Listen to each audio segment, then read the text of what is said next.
Дзержинские чтения по традиции начинаются с возложения цветов к памятнику Гавриила Романовича. В Лисском саду у его монумента сегодня правоведы, будущие юристы, их педагоги, общественные деятели.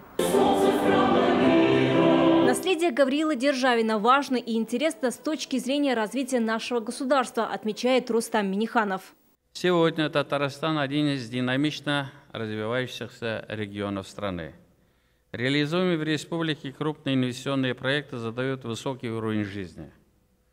Большую роль в этом, несомненно, играет наука, правотворческая и правоприменительная деятельность, укрепление законности и правопорядка. Дзержинские чтения уже 6-й год подряд принимает Казань в постпандемийном формате, который и становится главной темой обсуждения. Пандемия выявила слабые звенья в правовом регулировании, определила вектор правовой модернизации ключевых сфер жизни нашего общества. Поэтому главные темы – цифровизация правосудия, искусственный интеллект, безопасность, удаленная работа. Многовекторность тем, рассматриваемых на нашей конференции, тоже не случайна.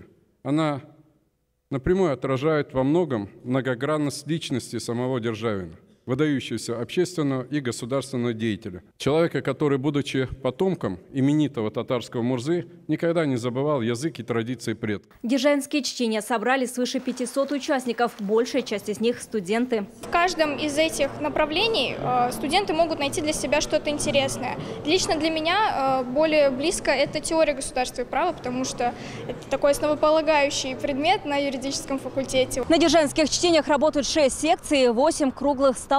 Они продолжатся и завтра. По их итогам все выступления, научные статьи, доклады войдут в сборник. Уже его смогут в своей работе применять все правоведы страны.